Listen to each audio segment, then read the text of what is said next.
आप देख रहे हैं न्यूज नाउ 24/7 ताज़ा खबरों के लिए हमारे साथ बने रहें।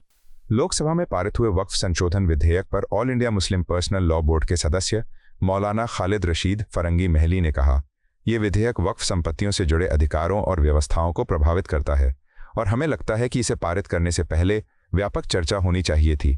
हमें उम्मीद थी कि जेडीयू और टीडीपी जैसी पार्टियां, जिनका अपने अपने राज्यों में मुस्लिम समुदाय के बीच अच्छा प्रभाव है, इस विधेयक का खुलकर विरोध करेंगी। हालांकि विपक्ष ने अपनी भूमिका निभाई, फिर भी अगर अधिक तथ्यों और आंकड़ों के साथ विरोध किया जाता तो ये ज़्यादा प्रभावी होता। हम स्पष्ट रूप से कहना चाहते हैं कि अगर ये विधेयक राज्यसभा में भी पारित हो जाता है तो हम इसे न्यायालय में चुनौती देंगे। हमें भारतीय संविधान और न्यायपालिका पर पूरा भरोसा है।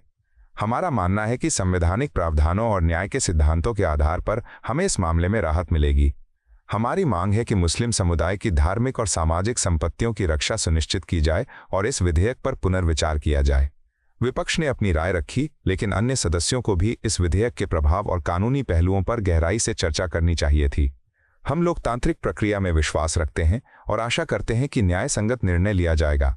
हम मुस्लिम समुदाय से भी अपील करते हैं कि वे इस मुद्दे पर जागरूक रहें और कानूनी प्रक्रिया के माध्यम से अपने अधिकारों की रक्षा के लिए आगे आएं। कल लोकसभा में जिस तरीके से वक्फ अमेंडमेंट बिल पेश हुआ और उस पर बहस हुई और पास हुआ, उसमें हम लोगों को कहीं ना कहीं ये उम्मीद थी कि जेडीयू और टीडीपी इस बिल का हो सकता है कि विरोध करे, क्योंकि इन दोनों पार्टीज़ को उनके स्टेट्स में मुसलमानों ने बड़े पैमाने पर सपोर्ट किया है। लेकिन अफसोस की बात यह है कि इन लोगों ने भी इस बिल को अपोज़ नहीं किया, जिससे मुसलमानों में बड़े पैमाने पर मायूसी पैदा हुई है।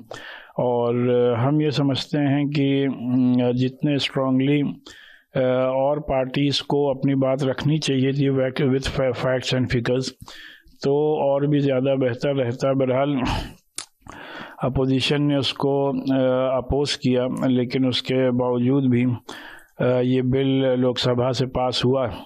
आज राज्यसभा में आएगा, देखना है कि राज्यसभा में सब पार्टीज़ का क्या स्टैंड रहेगा। और अगर खुदा न खास्ता राज्यसभा से भी पास हो जाता है तो जाहिर सी बात है हम लोगों के पास कई ऑप्शन है कि with in the constitutional limit हम लोग का प्रोटेस्ट भी जारी रहेगा, और उसी के साथ साथ जो कोर्ट का अदालतों का रास्ता खुला हुआ है, तो जाहिर सी बात है इस बिल को अदालत में भी चैलेंज किया जाएगा।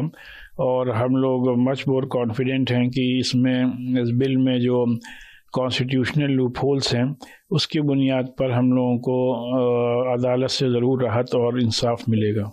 सर, कल एक लंबी चर्चा हुई, देर रात तक ये बिल पर चर्चा, तमाम सांसदों ने अपनी बात रखी। विपक्ष से क्या आपकी अपेक्षा थी? आपने सत्ता पक्ष की बात की, साथ में विपक्ष से क्या अपेक्षा थी और कितनी मजबूती से आपकी बातों को रख पाए? विपक्ष से भी यही अपेक्षा थी कि अपनी बातों को ये लोग सदन में पूरी ताकत और क़ुव्वत के साथ रखेंगे। कई मेंबर्स ने अपनी बात बहुत अच्छी तरीके से रखी, लेकिन हम ये समझते हैं कि और भी मेंबर्स को और भी जो इस बिल के लूप होल्स हैं, इस बिल में जो खामियां हैं जिससे कि वक्फ प्रॉपर्टीज़ को हम लोगों के नज़दीक फ़ायदा नहीं बल्कि नुकसान होने वाला है, उन बातों पर डिटेल में और बहस होनी चाहिए थी। सर, अब आपने बताया कि कोर्ट का रास्ता आज राज्यसभा में टेबल किया जाएगा, उसके ठीक बाद महामहिम राष्ट्रपति के हस्ताक्षर के लिए जाएगा, उसके ठीक बाद आपका आगे का रुख क्या होगा?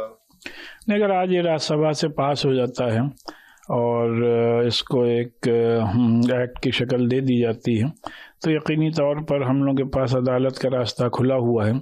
हम लोगों के जो लीगल कमेटी है, जो लीगल एक्सपर्ट्स हैं, उनका ये मानना है कि इसमें कई ऐसे प्रोविजंस हैं जो अपने मुल्क के कॉन्स्टिट्यूशन के आर्टिकल 25, 26, 29 और 30 की कहीं ना कहीं खिलाफ वर्जी करते हैं। तो उसकी बुनियाद पर हम लोगों को उम्मीद है कि हम लोगों को अदालतों से इंसाफ मिलेगा। और हम सब की यही कोशिश होनी चाहिए कि किस तरीके से वक्फ प्रॉपर्टीज़ के इंटरेस्ट में काम किया जाए, और वो तभी हो सकता है जबकि जो भी अमेंडमेंट्स वक्फ के ख़िलाफ़ हों उनको मंजूर ना किया जाए।